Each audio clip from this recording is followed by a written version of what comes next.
Ismail dengan Nusaibah ini tak boleh menikah. Kenapa? Sama, berasal dari susu yang sama, membesarkan mereka ini sama. Pertanyaannya, antara Aisyah dengan Musa hubungannya apa? Tak ada. Sehingga bila Aisyah menikah dengan Musa boleh tidak? Boleh. Ada lagi saudara yang laki-laki yang lain, katakan namanya Abduh. Berapapun saudara dia yang lain ni menikah dengan Aisyah halal, boleh. Kenapa? Mereka tak ada hubungan.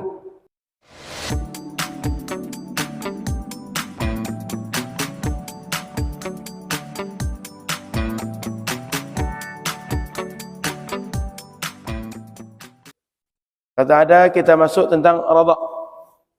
Radha' ini tentang seorang yang menyusui. Ada anak kecil, lalu dia menyusu pada seorang perempuan. Kapan anak kecil dianggap sebagai anak susuan?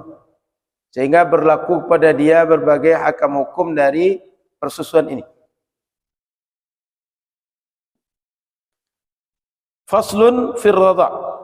Wa idza arda'atil mar'atu bilabaniha waladan sara ar-radhi'u waladaha bi syartaini.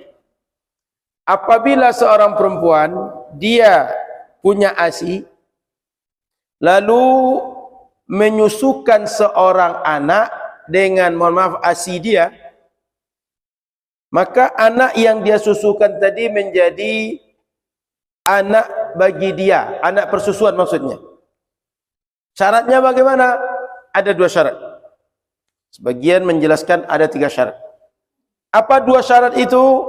Ahaduhuma, satu di antara keduanya, ayyakuna lahu dunas sanataini. Anak yang disusukan ini usianya 2 tahun atau kecil dari 2 tahun. Artinya 2 tahun ke atas itu tak berlaku lagi hukum sepersusuan. Sehingga nanti jangan pula berpikir, Ustaz, saya di kantor ini, saya laki-laki, sekretaris saya perempuan. Kalau saya berdua-dua dengan dia, haram secara agama. Kan macam mojok, macam orang pacaran.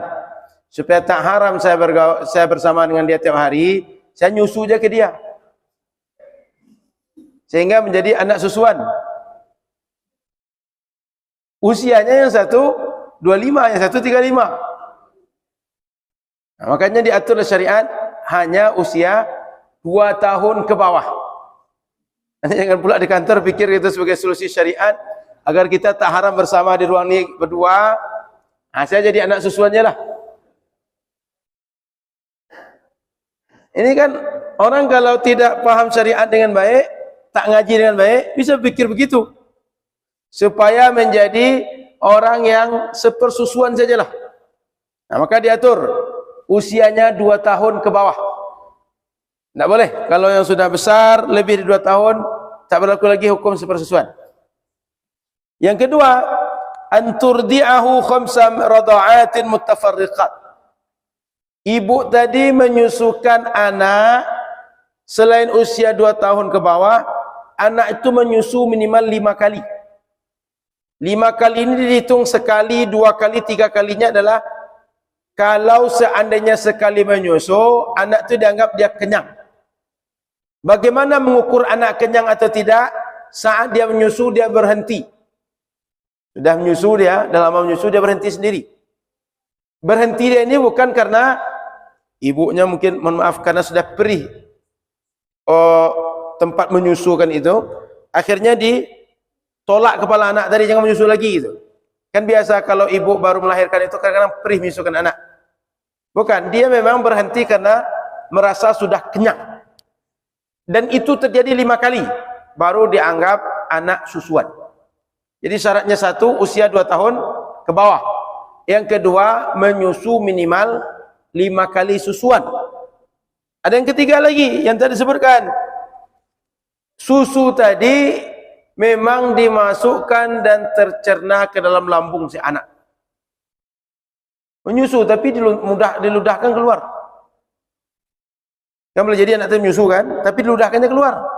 sekedar di mud aja dimudahkan keluar, itu tak menjadi anak sepersusuan. Karena yang menjadi sepersusuan itu sebabnya kenapa dia menjadi status anak?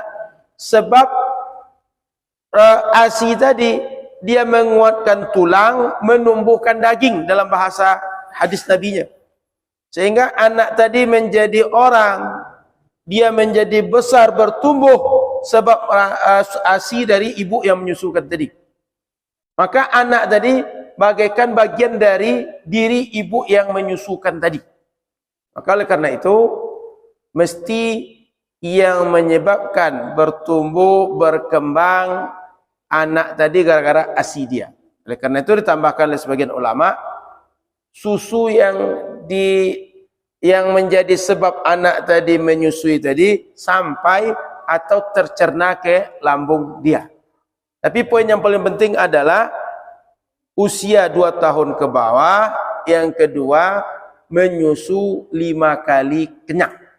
Nah, itu jalan mudah bahasanya, 5 kali kenyang. Wa yasiru zawjuha aban lahu.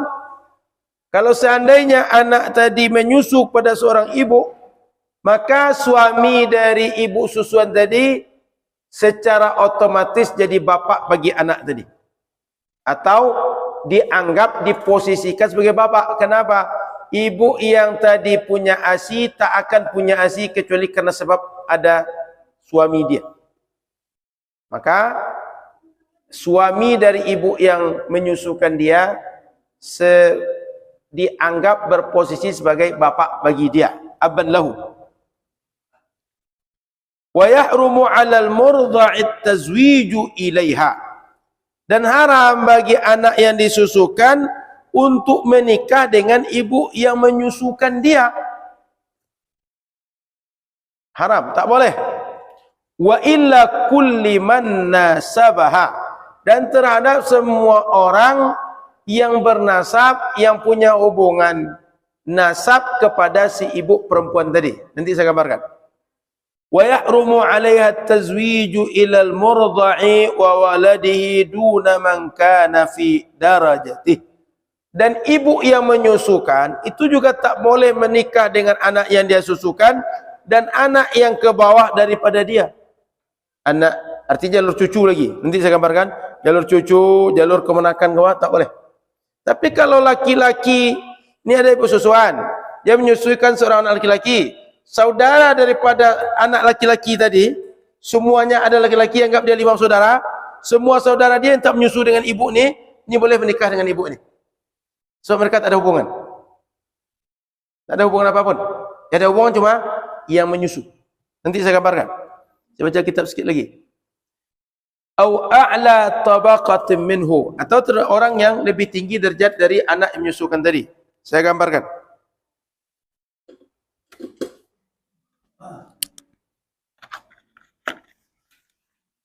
Dalam Al-Quran itu disebutkan cuma ada 2 sisi orang yang tak boleh menikah dengan anak persusuan.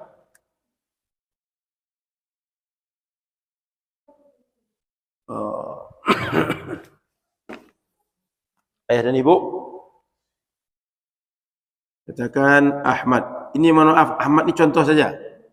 Ahmad dengan Aisyah punya anak namanya Mahmud.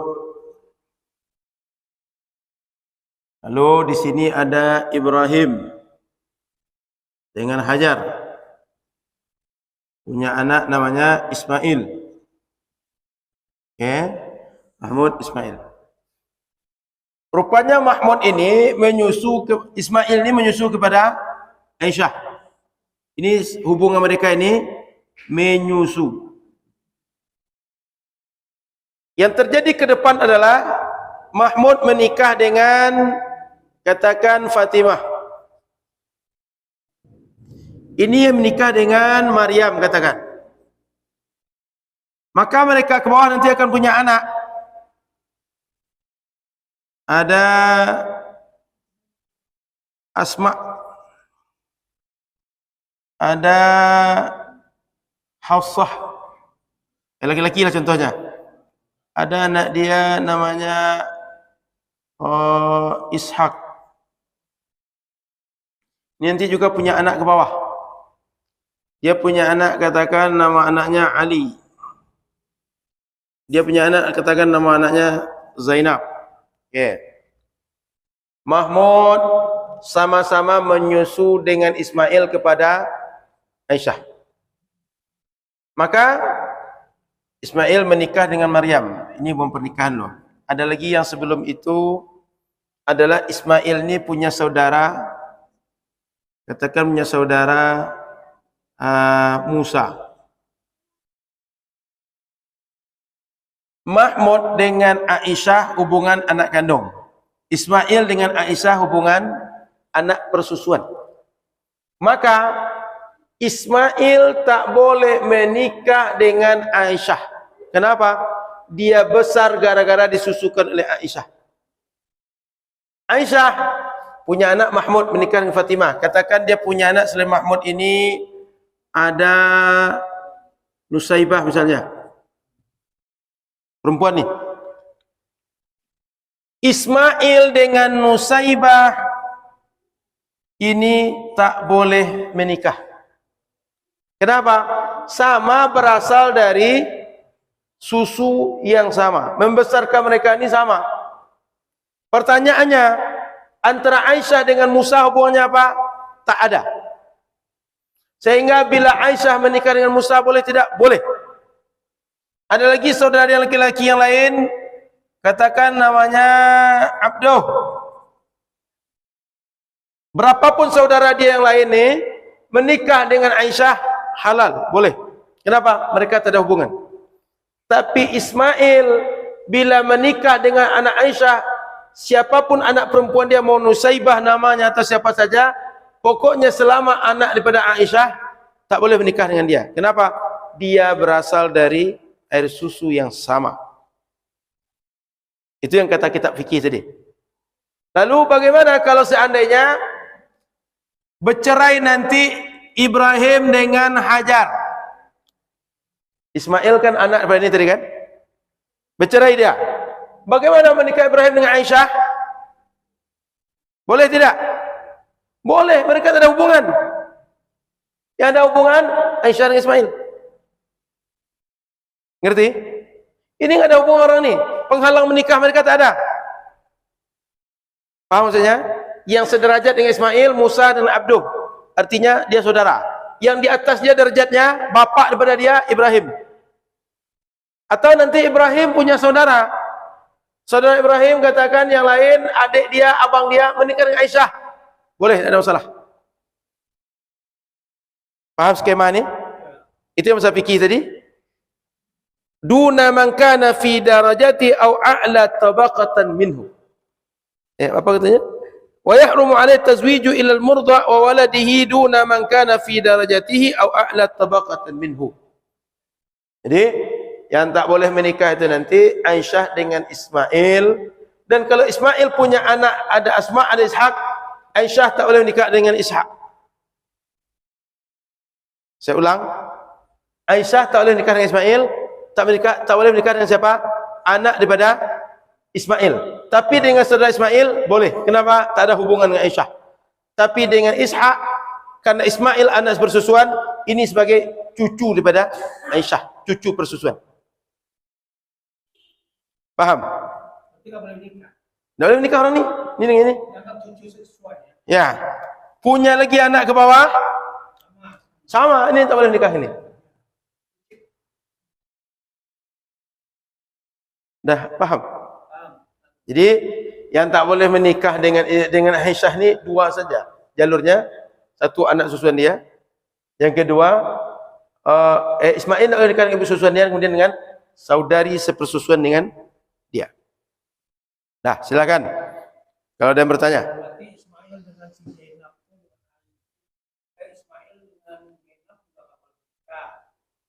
Betul. Karena statusnya bagi Ismail ini anak saudari, sama seperti saya punya keponakan perempuan saya.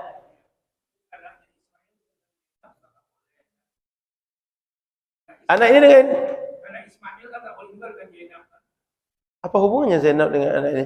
Sepupuan. Kenapa? Sesusuan Ismail ke Aisyah. Ismail dengan Isa susuan. Iya. Ismail punya anak. Siapa namanya kakaknya? Enggak. Nih, Asma. Satu lagi Ishak. Berarti Ishak nggak boleh kawin sama Zainab. Zainab ini. Iya, kan sesusuan. Kan cucu sesusuan. Pak Ali punya saudara laki-laki yang lain. Anak Pak Ali dengan anak saudara Pak Ali tadi boleh nikah tidak? Boleh. Ini? Ini ya, ini kan yang kita kan. Saya tanya ini, Pak Ali punya saudara siapa namanya? Adik laki-laki? Adik perempuan siapa? Katakan adik perempuan. Anak Pak Ali menikah dengan anak perempuan, anak dia. Boleh tidak? Di sini? Ini kan sepupu hubungannya. Iya. Tapi boleh. Boleh, Pak. Walaupun dia asalnya di Mahmud ini masuk dengan Aisyah, Ismail boleh ya. Kan sepupuan ya, sepupu sepersusuan di sini. Kalau tadi sepupu nasab, kalau ini sepupu sepersusuan. Silakan. Ada lagi yang lain? Jadi misalnya air susunya dimasukkan ke dalam botol. Gimana? Baik, bagaimana kalau dia tak menyusu langsung? Tapi dengan ditampung di dalam plastik atau ditampung dengan benda-benda yang lain. Seperti kemarin kayak COVID. Ketika COVID itu orang takut menyusukan langsung. Apalagi ibunya diponis sebagai penyintas, orang yang kena COVID. Maka cara yang paling rekomendasi waktu itu adalah dibungkus, ditempatkan satu tempat lalu menyusu dari tempat tadi. Poinnya bukan pada apakah langsung atau tidak, tapi poinnya adalah susu ini berasal dari siapa. Sehingga nanti apakah prosesnya melalui pipet, mana tahu pula kamu menyusu dengan pipet kepada ASI itu kan, sumber ASI itu sama saja, mau melalui pipet, mau melalui plastik atau langsung, kan yang menjadi sebab dia besar tadi kan ASI dia. Maka oleh karena itu, kalau ada orang yang membuat bank ASI, tak ada masalah. Yang penting itu bank ASI tadi pastikan yang punya ASI siapa, yang menyusu kepada ASI itu siapa. Sehingga jelas bahwa anak yang mendapatkan ASI dari yang dibeli tadi dari bank ASI, ini nasabnya kepada siapa nanti? Supaya hukum persusuan ini berlaku. Gitu Pak. Jadi prosesnya apakah langsung, tidak langsung, tidak ada masalah. Karena orang tua melahirkan, ternyata nggak ada susunya, susah ya, kering atau kurang. Rumah sakit kan banyak perempuan. Nah itu saya disusukan sama beberapa perempuan itu. Kan misalnya aja. Kan harus tahu pasti siapa yang disusukan kan. Nggak boleh dia sembarangan. Dan tercatat kan. Jadi yang penting mau yang menyusukan itu satu orang perempuan, mau 5 perempuan, mau 100 perempuan, syarat 2 itu terpenuhi. Usia anak 2 tahun ke bawah, satu ibu tadi minimal menyusui 5 kali. Jadi ibu susuan seorang itu bisa saja 10 orang. Bisa saja 1 orang. Poinnya usia 2 tahun ke bawah dan 5 kali menyusui. Gitu Pak. Setelah azan kita jawab Pak ya. Setelah azan, karena sudah masuk waktu. Sudah bunyi tadi kan? Oh ya, sudah azan Pak. Silakan. Asal saya dengar azan apa tadi bunyi itu. Sudah azan. La ilaha illallah Muhammad hadhihi da'wah salatul qa'im Muhammad maqam Muhammad. Silakan Pak Ali. Ini apa yang bilang tadi kan orang menjadi sesuatu itu dan 5 kalinya. Kita saya pernah ini Ustaz. Walaupun dia tidak kenyang saya ada dengan ibu susuannya itu kan dimainkan kan. Memang dilepasnya kucing susunya itu. Dia menyusu lagi. Kemudian dimainkan lagi. Dia lepas lagi sampai 5 kali itu tetap aja menjadi susuan juga. Jadi yang dihitung 5 menyusui itu adalah dalam sebagian hadis ada musyabbi'at yang mengenyangkan. Apa tanda mengenyangkan ini? dia melepas susu dengan sendirinya. Tapi kalau karena dimainkan atau karena ada sesuatu yang menarik perhatian dia, contoh bunyi film keras betul, atau bunyi musik keras betul, atau bunyi lato-lato keras betul. Gara-gara dengar lato-lato di samping dia nengok, apa nih kata dia. Jadi dia berhenti menyusu. Itu tak dihitung. Yang dihitung adalah dia berhenti dengan sendirinya karena merasa kenyang, merasa puas. Bila seperti itu 5 kali baru dihitung persusuan. Gitu Pak? Ya itulah saya pernah mengatakan. Walaupun dia tidak dimakan kenyang, tapi kalau bayi itu dimainkan, baik kalau yang menyusui maupun orang lain, terus dia lepaskan bikin susunya itu, dan nyusuk lagi dia, dimainkan lagi, lepas lagi, sampai 5 kali, tetap dinamakan dia sesusuan juga. Itu sepengetahuan saya kan ya. Saya bukan hanya sekedar kenyangnya, tapi 5 kali lepas pun dianggap dia sesusuan juga. Saya tahu ya. Makanya dalam sebagian hadis istilahnya musyabbi'at. Khamsu rada'at musyabbi'at. 5 kali susuan musyabbi'at yang mengenyangkan. Ada redaksi begitu. Maka oleh ulama mazhab Syafi'i disebutkan 5 kalinya itu bila 5 kali yang mengenyangkan. Tandanya kenyang, dia melepaskan dengan sendirinya. Jadi tak termasuk dia melepaskan karena tertarik perhatian dia, atau karena dilepaskan, atau karena berbagai hal yang dia bukan karena sebab kenyang berhentinya. Begitu Pak. Baik, silakan. Ada lagi ibu-ibu terutama nih. Saya ingin ingatkan ibu-ibu, tak ada salahnya ibu-ibu menyusukan anak tetangga, anak saudara, anak saudari sendiri. Tapi yang penting peraturan bahwa 5 kali menyusui anak 2 tahun ke bawah itu mesti diingat. Dan bila terjadi, catat siapa orang yang begini kejadiannya dengan kita. Ini mohon maaf, ini real ketika COVID kemarin, itu sebagian ibu dia melahirkan tapi dia diponis COVID. Anak ini tak mungkin korban COVID juga. Maka dia dicarikan ASI. Bagaimana cara cari ASInya? Orang-orang yang dia menyusui itu ASInya dipompa, lalu nanti diperbantukan untuk menyusukan anak dari ibu yang diponis COVID ini. Maka kan mohon maaf, perempuan kan kadang-kadang dengar anak tetangga nangis, anak saudara nangis, dia menyusui. Artinya mohon maaf, dia punya ASI. Sinilah, kasihan kita tadi nangis terus, maknya jam berapa pulangnya, disusukan, tak ada masalah, silakan. Tapi pastikan siapa yang disusukan, usianya berapa kali dia menyusu, agar jangan sampai nanti anak kita dengan anak dia menikah atau berbagai hal, atau yang kita susukan dengan anak kandung kita menikah. Atau jangan ibu menyusui itu yang menikah dengan anak disusukan dia itu nanti. Jadi pastikan berapa kali, usia berapa, dan siapa orangnya, supaya tak terjadi hal yang bertentangan dengan yang dimaksud oleh agama. Silakan, ada lagi pertanyaan? Silakan Bang.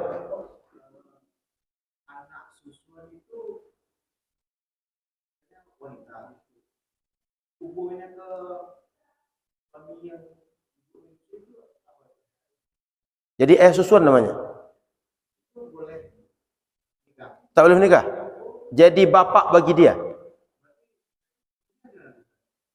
Bukan bapak nasab, tapi bapak persusuan namanya.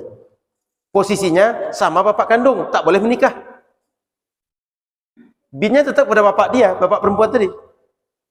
Anak yang ini punya anak masih tidak boleh. Dia seperti kakek bagi anak perempuan tadi. Ya. Ini yang contohkan tadi. Ini Aisyah. Katakan, ini kita ubahlah contohnya. Yang pertama Bang Alfi tadi. Yang namanya perempuan. Katakan Rani nama dia. Sampai di sini anaknya, sampai di sinilah Rina. Rani dengan Aisyah ibu susuan. Ini seperti berkedudukan bapak oleh si Rani. Rina dengan Rani, ibu dengan anak. Rina dengan yang tadi hubungannya bapak ni seperti kakek oleh Rina. Kalau ada Aisyah ni punya saudara, paman bagi dia. Posisi paman. Ini karena terlalu banyak gambar, saya hapus biar mudah.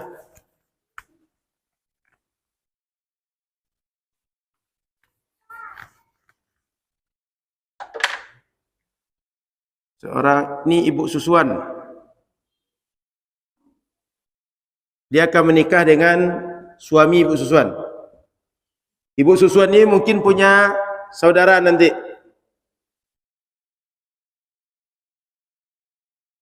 Saudari perempuan.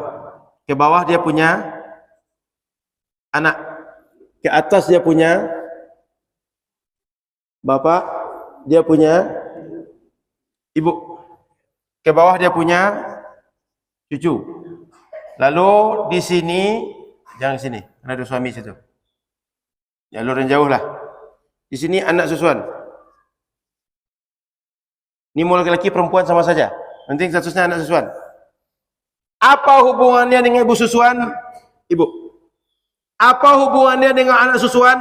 Saudara. Apa hubungannya dia dengan saudara pada ibu susuan? Ini paman, kalau perempuan bibi. Apa hubungan dengan bapak dan ibu susuan? Ini jadi kakek, ini jadi nenek. Apa hubungan dengan suami ibu susuan? Jadi bapak bagi dia. Maka hadis Nabi, yahrumu minar radha ma yahrumu minan nasab. Hadisnya begitu. Semua yang tadinya ada hubungan sepersusuan, dia tak boleh menikah dengan bapak dengan ibu susuan dia seperti jalur pada nasab. Jalur pada nasab ini anggap dia sebagai anak kandung sekarang. Maka kalau anak kandung ini sebagai bapak, ini sebagai nenek, ini sebagai kakek, ini sebagai paman, ini sebagai bibi, ini sebagai saudara. Itu Bang Alpi. Jadi sempat ini punya anak lagi ke bawah, bagi dia nenek. Sempat lagi ke bawah, bagi dia cicit apa? Cicit di kita. Setelah di atas nenek itu. Pokoknya gitulah. Jadi sambung pun ke bawah, hubungan ini tetap berkelanjutan. Kenapa? Cucu ini? Maksudnya? Oh, jalurnya jalur kemenakan. Ini kan sejajar dengan ini sekarang ya. Pak, ini dia kan menyusui ini. Ini sejajar nih ya. Cucu ini seperti kemenakan bagi dia. Ya. Udah Pak Albi? Ada lagi pertanyaan? Sebentar Pak. Itu gunanya saya suruh catat tadi itu. Saya suruh catat tadi itu tujuannya. Agar ibu-ibu jangan sekedar perasaannya ibu awak nangis dia dah lama nangis tak kapan ibunya pulang. Itu guna saya suruh tadi. Dah terlanjur dia bagaimana? Begitu tahu mesti pisah. Status anaknya nasab kepada ibu dia saja. Enggak anak haram. Tak ada anak haram. Anak halal anak haram tak ada. Yang haram itu pekerjaan mak bapak dia. Tak ada anak haram, anak halal tak ada. Yang haram itu pekerjaan mak atau bapak dia. Bagaimana status dia? Anggap sudah terjadi terlanjur, anggap ini orang ini menikah. Sementara mereka saudara sepersusuan. Begitu 2 tahun atau anggap 5 tahun ke depan, ketahuan mereka sudah sepersusuan. Pisah selama 5 tahun ni. Sejak saat itu status mereka tak lagi suami isteri. Bagaimana semua yang terjadi selama 5 tahun mereka tak berdosa? Kenapa? Tak tahu. Gimana kita menghukum yang kita tak tahu?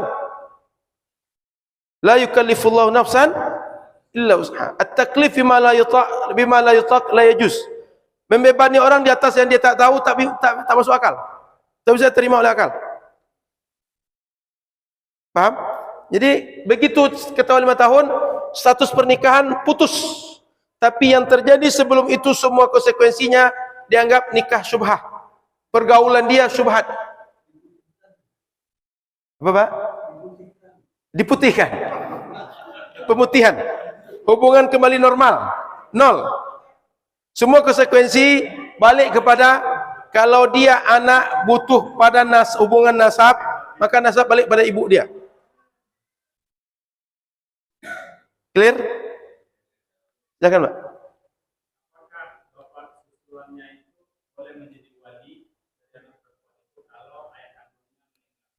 Baik. Dalam perwalian tak berlaku ayah persusuan. Tak berlaku. Jadi tak boleh ini menjadi wali pernikahan pada anak susuan. Ayah kandung dia boleh. Tak ada ayah kandung dia, maka turun perwalian sesuai dengan derajat yang sudah kita kaji. Jadi berlaku di sini cuma hubungan pernikahan saja. Menikahkan tak berlaku.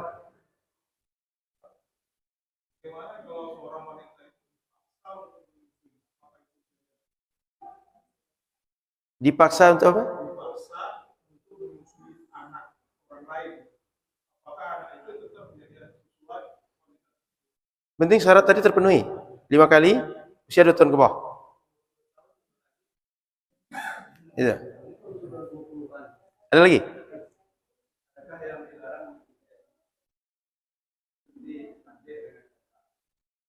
Baik. Apakah ada perempuan yang telah menjadi ibu susuan? Tak ada larangan. Kafir pun boleh sebenarnya. Cuma logikanya, kalau kita itu mesti melihat sumber ini dari mana. Kalau jernih, maka jernih ini manfaat. Kalau keruh itu membawa mudarat. Sehingga sebaiknya yang menyusukan itu tengok agama dia, tengok akhlak dia. Kenapa kita tak boleh makan babi? Babi itu dia tak punya rasa malu. Itu diantaranya karakter dari orang tua itu bisa turun. Makanya jangan menyusui dengan perempuan, jangan menyusu dengan perempuan dia tak beragama atau agamanya bukan agama seperti kita atau akhlaknya buruk. Itu sebabnya laki-laki disuruh memilih perempuan, carilah perempuan yang salihah, yang baik. Gitu. Jadi semua perempuan boleh yang bisa menyusui boleh untuk menjadi ibu susuan. Cukup? Dah. Tak ada masalah, secara hukum tak ada masalah. Ya. Ya. Maka tadi tak ada batas mesti seagama, mesti satu suku, tak ada tadi. Cukup? Ada lagi, Bu? Ya.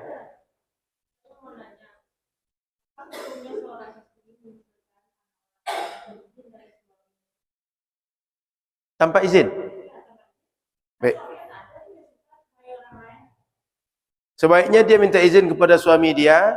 Kalaupun tak minta izin, boleh. Sebab ASI itu punya dia. Boleh seorang istri menyusukan anak orang lain tanpa izin suami dia. Lebih baik dengan izin suami dia. Kenapa? Dia punya konsekuensi yang panjang, konsekuensi yang banyak. Bila dia menyusui, suami dia tidak tahu, jangan-jangan suami menikah dengan anak itu nanti. Kan haram dia menikah. Suami ini tidak tahu. Begitu pisah dengan istrinya, menikah dengan anak susuan itu nanti. Kan bisa saja. Dia enggak tahu. Terjadilah ini tadi 5 tahun kata itu. Gitu, Bu. Jadi boleh, tapi sebaiknya komunikasi dengan suami.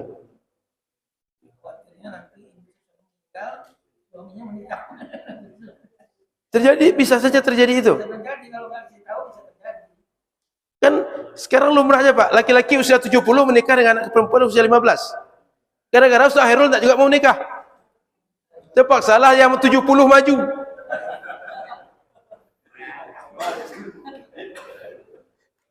Baik, terima kasih. Sudah waktu iqamah. InsyaAllah kita sambung di pekan akan datang. Mohon maaf salah dan kurang. InsyaAllah pekan datang bab nafkah. Nafkah, memberi makan, beri pakaian, tempat tinggal dan seterusnya. Subhanakallahumma hamdika, asyhadu an la ilaha illa anta, astaghfiruka wa atubu ilaika. Assalamualaikum warahmatullahi wabarakatuh.